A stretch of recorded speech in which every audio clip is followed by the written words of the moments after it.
मैं doctor Padma Meena, associate professor, government college Kotputli. आज विद्यार्थियों में आपको परंपरागत राजनीति विज्ञान की परिभाषाओं में राजनीति विज्ञान को किस तरह से परिभाषित किया गया है या परंपरागत दृष्टिकोण के अनुसार राजनीति विज्ञान की परिभाषा क्या है। राजनीति विज्ञान को कई राज्य का अध्ययन करने वाला माना गया है, कई सरकार और राज्य का अध्ययन करने वाला अध्ययन माना गया है और कहीं केवल सरकार के अध्ययन क्षेत्र से तक ही इसकी परिभाषाओं को सीमित कर दिया गया है। अब मैं आपको बताऊंगी कि परंपरागत राजनीति विज्ञान की परिभाषाओं के अनुसार ये माना जाता है कि राजनीति विज्ञान राज्य और सरकार के ढांचे का अध्ययन करने वाला विषय मात्र है और राजनीति विज्ञान को राज्य और सरकार के ढांचे का अध्ययन करने वाले विद्वान मानने वाले विद्वान हैं गार्नर, ब्लैंचली, गैरिस, एक्टन आदि। इन विद्वानों के अनुसार राजनीति विज्ञान केवल राज्यों से संबंधित विज्ञान माना गया है। जैसा कि गार्नर ने परिभाषित किया कि राजनीति विज्ञान का प्रारंभ और अंत राज्य से ही होता है।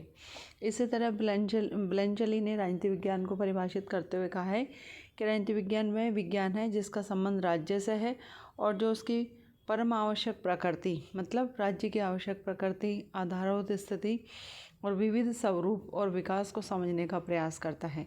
इसी तरह गैरिस ने राजनीति विज्ञान को परिभाषित करते हुए कहा कि राजनीति विज्ञान राज्य के उद्भव, अर्थात राज्य का उद्भव किस तरह से हुआ, राज्य का विकास, राज्य के उद्भव, विकास, उद्देश्य और समस्त राज्य की समस्याओं का उल्लेख करने वाला विज्ञान है। गुडनोव ने भी कहा कि ये विज्ञान उस संगठन का अध्ययन करता है, किस संगठन का, जिसे हम राज्य कहते हैं। ये राज्य की स्थिर और प्रगतिशील दोनों अवस्थाओं का अध्ययन करने वाला विज्ञान है। इसी तरह से कुछ राजनीति शास्त्रियों ने राजनीति विज्ञान में राज्य के स्थान पर सरकार के अध्ययन पर जोर दिया। उनके अनुसार राज्य तो केवल क्या है, एक अमूर्त का, अमूर्त मतलब जिसको हम देख नहीं सकते हैं, उसका बोध वस्तुतः सरकार के माध्यम से ही होता है। और इस श्रेणी के विचारक है जो राजनीति विज्ञान को राज्य के स्थान पर सरकार का अध्ययन करने वाला विषय मानते हैं। इनमें हैं जॉन सीले, लीकोक आदि। ये विद्वान ये मानते हैं कि सरकार के अध्ययन में राज्य का अध्ययन अंतर्निहित है। जैसा कि लीकोक ने कहा कि राजनीति विज्ञान सरकार से संबंधित शास्त्र है। इसी तरह सीले ने कहा कि राजनीति विज्ञान के अंतर्गत शासन व्यवस्था का उसी प्रकार अनुशीलन किया जाता है जिस प्रकार अर्थशास्त्र में धन का, प्राणी शास्त्र में जीव का, बीज गणित में अंकों का और रेखा गणित में स्थान और दूरी का। अतः हम कह सकते हैं कि जो परंपरा राजनीति विज्ञान है वो राजनीति विज्ञान को राज्य और सरकार का अध्ययन करने वाला विषय माना गया है परंपरागत राजनीति विज्ञान में।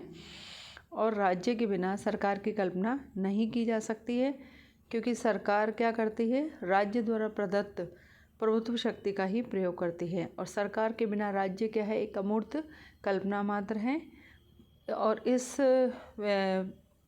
शब्दावली या इस विचार के प्रतिपादक हैं पॉल जेनेट, गिलक्रास्ट, गेटेल आदि, जो राजनीति विज्ञान को राज्य और सरकार दोनों का अध्ययन करने वाला विषय मानते हैं। जैसा कि पॉल जेनेट नामक विद्वान ने कहा कि राजनीति विज्ञान समाज विज्ञानों का वह अंग है जिसमें राज्य के आधार पर सरकार के सिद्धांतों का अध्ययन किया जाता है। इसी तरह गिलक्रास्ट ने भी कहा कि राजनीति शास्त्र वस्तुतः राज्य और सरकार की सामान्य समस्याओं का अध्ययन करता है। इस प्रकार हम कह सकते हैं कि परंपरा राजनीति विज्ञान के अध्ययन पर दर्शन शास्त्र, इतिहास और विधि शास्त्र का बहुत अधिक प्रभाव था और ये राजनीतिक संस्थाओं के केवल संस्थागत ढांचे के अध्ययन पर जोर देने वाला विज्ञान है और पारंपरिक राजनीति विज्ञान का संबंध केवल ऐसे सिद्धांतों पर था जिन्हें राजनीतिक तथ्यों का परीक्षण किए बिना निकाला गया था। इसलिए परंपरा दृष्टि से राजनीति विज्ञान जैसे विषय को राज्य और सरकार के संकुचित दायरे में ही प्रस्तुत किया गया है। अब ये तो हो गया कि राजनीति विज्ञान के परंपरागत दृष्टिकोण के अनुसार राजनीति विज्ञान को किस तरह से परिभाषित किया गया। कई राजनीति विज्ञान को केवल राज्य का अध्ययन माना गया है, कई राजनीति विज्ञान को सरकार का अध्ययन माना गया है और कहीं राजनीति विज्ञान को राज्य और सरकार दोनों को ही अध्ययन करने वाला विषय माना गया है। तो प्रिय विद्यार्थियों, आपको ये ध्यान रखना है कि कई बार इस तरह के क्वेश्चंस आते हैं कि बताइए कि राजनीति विज्ञान जो 20 शब्दों के प्रश्न होते हैं उसमें ये पूछा जाता है कि किस विद्वान ने राजनीति विज्ञान को केवल राज्य का अध्ययन माना है, किस विद्वान ने राजनीति विज्ञान को राज्य सरकार दोनों का अध्ययन माना। इस तरह से संबंधित प्रश्न में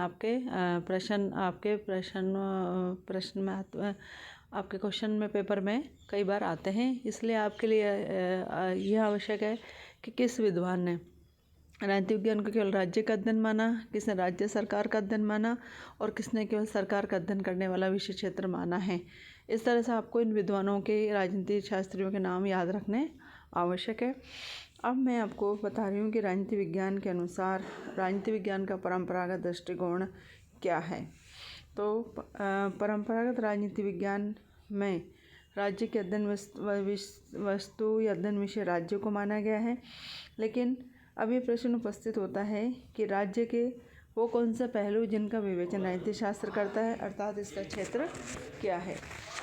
राजनीति विज्ञान के परंपरावादी विद्वान गार्डनर ने इसके क्षेत्र की विवेचना करते हुए लिखा है कि इसकी मौलिक समस्याओं में सामान्यतः राज्य की उत्पत्ति और उसकी प्रकृति का ज्ञान प्राप्त करना, दूसरा राजनीतिक संस्थाओं की प्रकृति, उनका विकास और उनके विविध स्वरूपों का अध्ययन करना, और तीसरा जहाँ तक संभव हो सके इनके आधार पर राजनीतिक प्रकृति और विकास के विषयों का निर्धारण करना है। इसलिए राजनीति विज्ञान राज्य के सैद्धांतिक और संगठन से संबंधित प्रश्नों का अध्ययन करता है। राज्य क्या है, उसका विकास किस तरह से और कैसे हुआ है, उसका आधार क्या है, उसका कार्यक्षेत्र क्या है, इसके सत्ता का क्या स्वरूप है और इस सत्ता का राज्य के शासितों से क्या संबंध है, हम राज्य की आज्ञाओं का पालन क्यों करते हैं। ऐसे सैद्धांतिक प्रश्न हैं जिनका उत्तर राजनीति विज्ञान देने का प्रयास करता है। इसी तरह गुडनोव ने राजनीति विज्ञान का संबंध 3 बातों से जोड़ा। पहला है राज्य की इच्छा का निर्माण, दूसरा राज्य की इच्छा की क्रिया अभिव्यक्ति और तीसरा राज्य की इच्छा की क्रियान्विति। इसी तरह फ्रेडरिक पोलैंड ने राजनीति विज्ञान के क्षेत्र को 2 खंडों में विभाजित करने का प्रयास किया। पहला सैद्धांतिक राजनीति और दूसरा है व्यवहारिक राजनीति। सैद्धांतिक राजनीति में राज्य के आधारभूत समस्याओं का अध्ययन किया जाता है और व्यवहारिक राजनीति में राज्य के क्रियात्मक स्वरूप तथा निरंतर परिवर्तनशील सरकारों के वास्तविक क्रियाकलापों की विवेचना की जाती है। इसी तरह विलोबी ने राजनीति विज्ञान में 3 महत्वपूर्ण विषयों का अध्ययन माना। पहला राज्य, शासन और विधि। सिजविक ने भी राजनीति विज्ञान के क्षेत्र को 2 भागों में बांटा। पहला राज्य के संगठन संबंधित और दूसरा राज्य के कार्यों से संबंधित। इसलिए राजनीति विज्ञान का अध्ययन क्षेत्र क्या हो, इस प्रश्न का अध्ययन करने के लिए सन 1948 में यूनेस्को के तत्वावधान में राजनीति शास्त्र को एक सम्मेलन पेरिस में आयोजित किया गया, जिसमें निर्णय लिया गया कि राजनीति विज्ञान के क्षेत्र के अंतर्गत कौन कौन से विषय शामिल किए जाने चाहिए। तो इसमें कौन किन विषयों क्षेत्रों को राजनीति विज्ञान के अध्ययन क्षेत्र में शामिल किया गया वो मैं आपको बता रही हूँ। पहला है राजनीतिक सिद्धांत, अर्थात राजनीतिक विचारों का इतिहास और राजनीतिक सिद्धांत का इसमें अध्ययन किया जाना चाहिए।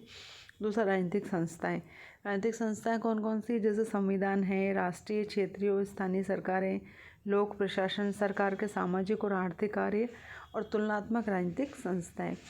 तीसरा है दल, समूह तथा जनमत। दल प्रणाली, दबाव तथा हित समूह, जनमत तथा शासन में जनता की भागीदारी का अध्ययन इसमें शामिल किया जाता है।